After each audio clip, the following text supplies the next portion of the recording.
अध्यात्म के पथ पर,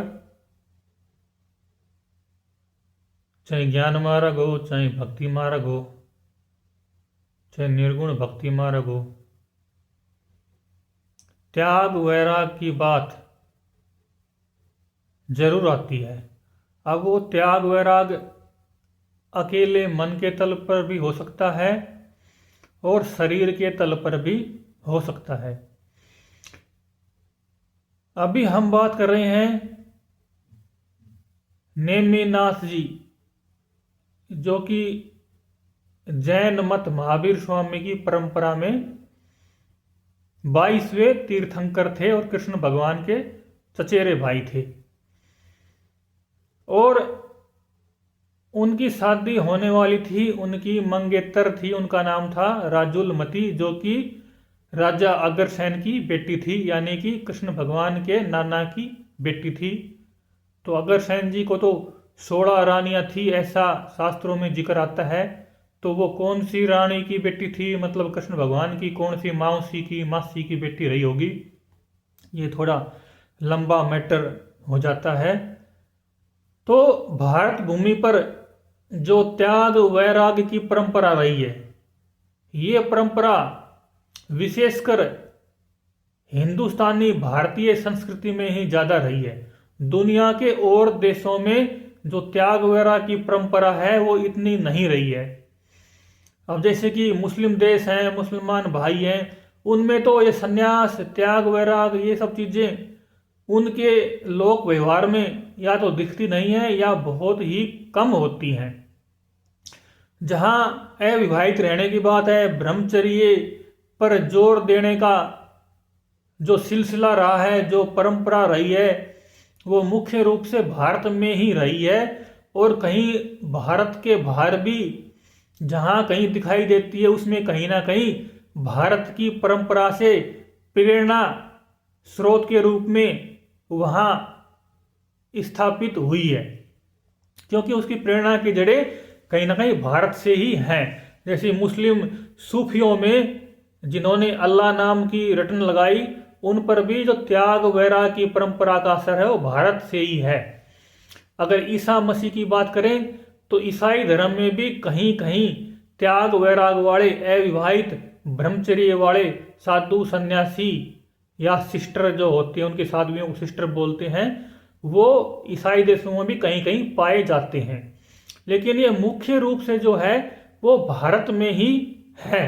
भारत में जितने भी मत संप्रदाय हुए हैं, सगुण भक्ति के हों, निर्गुण भक्ति के हों, ज्ञान मार्ग के हों, योग मार्ग के हों, इन सब में संन्यास मुख्य रूप से रहा है। इसमें 4 बड़ी संन्यास की शाखाएं हैं, भगवान महावीर की, भगवान बुद्ध की, गुरु गोरखनाथ की, शंकराचार्य जी की। फिर उसके बाद निर्गुण संतों ने इसको मिक्स रूप में से ले लिया था। कुछ उसमें गृहस्थी को जोड़ दिया, किसी ने संन्यास पर भी चलने की कोशिश की। तो ये संन्यास की परंपरा का जो संबंध है वो वैदिक काल से, उपनिषद काल से ही चला आ रहा है भारत भूमि में, कि कोई अविवाहित रहे, ब्रह्मचर्य धारण करे, फिर वो भगवान की भक्ति करे। उसमें क्या होता है कि पूरा का पूरा जीवन एक ही काम में लग जाता है, बाकी सारे काम धंधे छूट जाते हैं। लेकिन जो निर्गुण मत है या मुस्लिम मत है या और भी कहीं जो मत है, उनका मानना है कि नॉर्मल गृहस्थी जीवन में रहते हुए ही भगवान की भक्ति, ज्ञान मार्ग का चलन रहना चाहिए, सब मिलजुल के ही रहना चाहिए। उसमें परिवार की समस्याएं नहीं रहती है, क्योंकि जब कोई सन्यासी बनता है तो घर परिवार छूटते हैं, उसमें दुख होता है। तो अभी हम जो बात कर रहे हैं वो त्याग वगैरह की है। अब किसी को दुख होए न होए, जो पागल होते हैं, दीवाने होते हैं, जिनका मन एक ही नशे में चूर हो जाता है, एक शराबी की तरह से। जैसे कोई शराबी अपनी शराब के लिए घर परिवार की चिंता नहीं करता है, कोई अमलची अमल के नशे में डूब जाए तो समाज के बारे में वो ध्यान नहीं रखता है। ऐसे ही जो त्याग वैराग का सिलसिला है, उससे परिवार को नुकसान तो हो सकता है, लेकिन समाज को कोई नुकसान होने की संभावना नहीं रहती है। विशेषकर आज के टाइम में तो बिल्कुल नहीं है, लेकिन आज के टाइम में संन्यास कम हो रहा है, गिर रहा है, नए सन्यासी पैदा नहीं हो रहे हैं। क्योंकि आज जो संसाधन बढ़ गए हैं उनसे सभी को सुविधाएं मिल सकती हैं, क्योंकि काम तो मशीनें कर रही हैं। अगर मशीनें काम कर रही हैं तो आदमी भगवान का ध्यान ज्ञान की स्थिति में रह सकता है। तो हम मूल मुद्दे पर फिर आते हैं। आज जो हम बात कर रहे हैं 22वें तीर्थंकर नेमिनाथ जी के जीवन से संबंधित, कि उनको वैराग्य कैसे हुआ, वो वैराग्य पर कैसे बढ़े, साथ में उन्हीं की त्याग तपस्या वाली जो होने वाली पत्नी थी जिनका रिश्ता उनके साथ हो चुका था, उनका नाम था राजुलमती या राजीमती, उनके बारे में भी एक प्रसंग पर बात होगी। तो नेमिनाथ जी का रिश्ता सगाई संबंध हो चुका था। नेमिनाथ जी कृष्ण भगवान के चचेरे भाई थे। इस नाते कृष्ण भगवान भी हिंदू धर्म में 22वें अवतार पुरुष हैं और नेमिनाथ जी भी जैन परंपरा के 22वें तीर्थंकर हैं। तो मतलब दोनों भगवान ही, वो जैन मत के भगवान है, वो हिंदू मत के भगवान है, सनातन वैदिक मत के। दोनों परंपराओं के भगवान एक ही परिवार में, एक ही कुल खानदान में, एक ही समय पर प्रकट हुए थे। तो जो नेमिनाथ जी थे उनका रिश्ता हो चुका था और बारात दुल्हन के घर पहुंच गई थी। दुल्हन के गांव में परिवार में राज परिवार थे दोनों के। अग्रसेन जी की बेटी थी राजुलमती और नेमिनाथ जी कृष्ण भगवान के चचेरे भाई थे, लेकिन उनका रहना सहना आगरा की तरफ था उस समय के हिसाब से वो आगरा क्षेत्र के पास कहीं उनका राज्यकाज था। और वो शादी करने के लिए जूनागढ़ गए थे। आगरा की तरफ से जहाँ उनका राजकाज का जगह थी वहाँ से शादी करने के लिए वो राजा अग्रसेन की बेटी से शादी करने के लिए जूनागढ़ गए थे। वहाँ बारात पहुंची हुई थी। जब बारात वहाँ पहुंची हुई थी तो वहीं पर भोजन की तैयारी हो रही थी। और जो भोजन की तैयारी हो रही थी, जहाँ बारात ठहरी हुई थी, वहाँ बारात की भोजन के लिए भेड़ बकरियां कुछ जानवर लाए गए थे कि उनको काटकर बारात के लिए भोजन बनना था। जब नेमिनाथ जी को ये पता लगा कि यहाँ जानवरों की आवाज़ आ रही है तो उन्होंने पूछताछ करवाई कि ये यहाँ इतने सारे जानवर क्यों आ गए, किस बात के लिए इनकी आवाज़ आ रही है। तो सेवक ने बताया कि ये बारात का भोजन है, इनसे काटकर बारात का भोजन बनाया जाएगा। अब नेमिनाथ जी भी जन्म जन्मांतर के संस्कारी महापुरुष थे, संत थे, तीर्थंकर थे।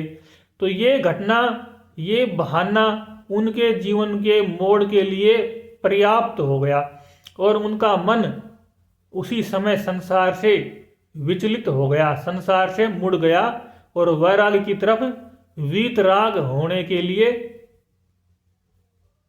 हो गया। फिर उन्होंने फैसला कर लिया कि मेरी वजह से, मेरी शादी की वजह से इतने जानवर मारे जाएंगे, इतने जानवर काटे जाएंगे, तो ऐसे जीवन को धिक्कार है कि किसी एक आदमी की खुशी के लिए इतने जीवों का बलिदान हो जाए, ऐसे जीवन को धिक्कार है।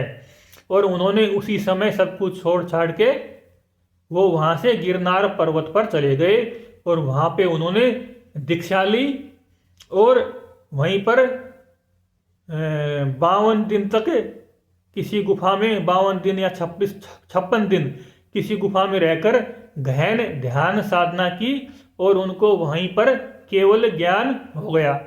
फिर केवल ज्ञान होने के बाद वो पूरे भारतवर्ष में घूमते फिरते रहे, ज्ञान का उपदेश करते हुए रहे और फिर आखिर में वो गिरनार पर्वत पर आकर ही उन्होंने मोक्ष की प्राप्ति, केवल ज्ञान के बाद अंतिम जीवन में जो शरीर की पूर्णता पे जो मोक्ष की प्राप्ति का समय आया तो वो भी उनका गिरनार में ही हुआ। उनकी जीवन लीला का पूरा शुरुआत और अंत, उनकी साधना काल की शुरुआत और एक केवल ज्ञानी तीर्थंकर के शरीर की पूर्णता उसी गिरनार पर्वत पर हुई।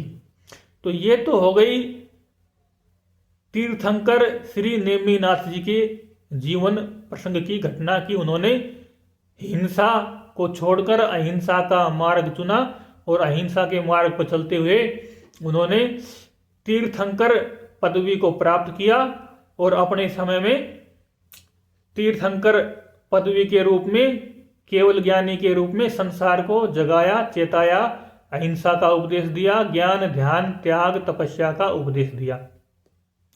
लेकिन उन्हीं के साथ ही अब जहां उनकी शादी हो रही थी वो तो वहां से सब कुछ छोड़ के चले गए, लेकिन जो उनकी होने वाली पत्नी थी, जिसके साथ रिश्ता हो गया था, शादी होने की तैयारी थी, राजा अग्रसेन की बेटी थी, राजुलमती नाम था उनका, राजुलमती या राज्यमती। जब उन्होंने सोचा कि मेरा मंगेतर, मेरा होने वाला दूल्हा ही मुझे छोड़कर चला गया है, तो या तो मैं दूसरी शादी करूं या अविवाहित रहूं, तो क्या किया जाए। फिर उनको विचार आया है, उनको भी सच्चा प्रेम था, कहीं ना कहीं संबंध था, कहीं ना कहीं ज्ञान वैराग्य का दीपक अंदर से जल रहा था। तो उनको विचार आया कि जो जिसके लिए हमने आशाएं बांधी थी, जिसके प्रति हमारे मन में प्रेम पैदा हुआ था, जिसको हमने पति माना था, अगर वो ही चले गए हैं तो अब हम किस से शादी करें। क्योंकि स्त्री का स्वभाव होता है, वैसे पहले के समय में सती स्त्रियां भी हुआ करती थी, आज भी होती हैं कोई ना कोई, तो ऐसी कोई बात नहीं है। जो सच्चा प्रेम होता है वो छोड़ता नहीं किसी को, एक बार पकड़ लेता है। तो उन्होंने सोचा कि वो तो छूट गए हैं लेकिन उनका सिद्धांत तो अब भी जीवित है। तो उन्होंने भी अपने होने वाले पति का, जिनको उन्होंने मन से पति मान लिया था, उनके सिद्धांत को ही धारण कर लिया, उनके सिद्धांत को ही अपने पति के रूप में मान लिया कि वो जिस राह पे गए हैं हम भी उसी राह पे ही जाएंगे। और उन्होंने भी त्यागी, तपस्वी, सन्यासी का जीवन स्वीकार कर लिया, सन्यास की दीक्षा ले ली और वो भी गिरनार पर्वत की तरफ चली गई। हालांकि वे कभी आपस में मिले नहीं, वो अपने अपने जीवन में, अपने अपने ध्यान साधना में लगे रहे, अपने अपने जीवन में चलते रहे। तो एक बार क्या हुआ, जो राजुलमती जी थी, साध्वी राजुलमती जी, वहां बरसात हो रही थी और वो बरसात के समय में कहीं उनको जगह मिल नहीं रही थी, बाहर घूम रही थी और वो किसी गुफा की तलाश में, अगर मैं बरसात से बचने के लिए किसी गुफा में जाके आश्रय ले लूं, वो गुफा ढूंढने लग गई। फिर कुछ समय चलने के बाद उनको एक गुफा मिल गई, लेकिन उस गुफा के अंदर पहले से ही जो रिश्ते में उनके देवर होने वाले थे, यानी कि नेमिनाथ जी के भाई, जिनका नाम था रथनेमी, तो रथनेमी भी सन्यासी हो चुके थे, वो भी त्यागी वैराग की मार्ग पर चल चुके थे। तो जो त्याग वैराग के मार्ग पर चल चुके थे वो भी उसी गुफा में बैठकर ध्यान साधना कर रहे थे। और जब उन्होंने देखा कि सामने कोई युवा स्त्री साध्वी है, वो आई हुई है और बरसात में भीगी हुई थी, तो जो उनका शरीर था, वस्त्र थे, सब कुछ बरसात में पानी में भीग गया था। जब उनको एकदम से एकांत में रत्नेमी ने देखा कि ये तो राजुलमती हैं, तो उनका मन विचलित हो गया और वो अपनी ध्यान साधना भूल के उनके शरीर पर मोहित से हो गए। फिर उन्होंने उनको काम वासना का प्रस्ताव कर दिया। अब एकांत स्थान था, कोई देखने वाला नहीं था, अगर कोई गलत क्रिया हो भी जाए तो भी वहां कोई बचाने वाला नहीं था। लेकिन वो दोनों एक दूसरे से परिचित थे, रिश्ते में जानकारी थी उनकी एक दूसरे से। तो राजुलमती ने बड़ी निर्भीकता से, दृढ़ता से उस परिस्थिति का सामना किया और उन्होंने उनको डांट लगाई कि तुम किसी की उल्टी क्यों खाते हो, किसी का वमन किया हुआ भोजन क्यों खाना चाहते हो। जिस भोजन को तुम्हारे भाई ने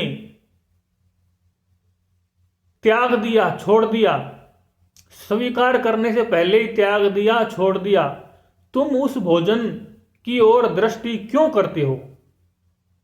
उस समय राजुलमती विचलित नहीं हुई, बल्कि उन्होंने दृढ़ता, निर्भयता, अडिगता के साथ उस विचार का, उस व्यक्ति का सामना किया और उन्होंने कहा कि तुम जिस वंश में, जिस कुल में पैदा हुए हो, वहां ऐसी नीचता की बातें, ऐसे नीचता के विचार तो मन में आ ही नहीं सकते हैं।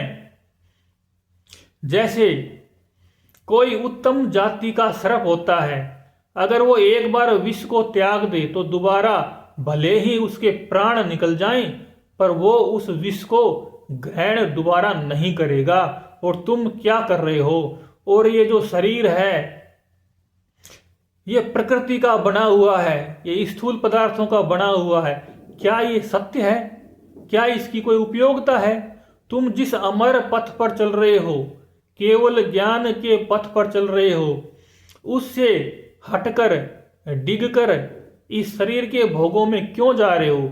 जिस चीज को तुम छोड़ आए हो, जिसको तुमने एक बार थूक दिया है, उसको वापिस क्यों चाटना चाह रहे हो? तो राजुलमती जी के इस तरह के वचनों को सुनकर उनके अंदर का जो परिस्थितिगत वैराग्य कम हो गया था, वीतरागता कमजोर पड़ गई थी, वो वापिस उन्होंने महसूस की और वो उसी समय उस गुफा को छोड़कर कहीं और चले गए और राजुलमती ने वहां आश्रय ले लिया। तो इस तरह पुरुष लोग त्यागी हो सकते हैं, ज्ञानी ध्यानी हो सकते हैं, लेकिन कोई स्त्री जाति भी इस तरह एकांत में, जंगल में त्याग वैराग से भरा हुआ ऐसा जीवन जिए, वो तो विशेष रूप से प्रणाम करने योग्य है। उनकी त्याग तपस्या तो विशेष रूप से ही प्रणाम करने योग्य है, क्योंकि जिनका मन दृढ़ निश्चय से भरा होता है, संकल्प से भरा होता है, उनको कोई भी कुछ भी नुकसान नहीं पहुंचा सकता है। जिनके पास संकल्प सिद्धि हो गई है, मन अडिग हो गया है, निश्चिंत हो गया है, एक ही मार्ग पर लग गया है, त्याग वैराग में स्थित हो गया है, उनके अंदर कोई प्रतिकूल अवस्था भी आती है तो वो उनके दृढ़ निश्चय के सामने ठहर नहीं पाती है और उनकी साधना को तोड़ नहीं सकती, मोड़ नहीं सकती है उनकी दिशा को, उनकी जीवन प्रकृति को। तो ऐसी भगवान नेमिनाथ जी को भी प्रणाम है, राजुलमती जी को भी प्रणाम है, और जो थोड़े समय के लिए भटक गए लेकिन वापिस अपने मोक्ष मार्ग पर आ गए, उन रथनेमी जी को भी प्रणाम है। ओम नमो अरिहंताणम।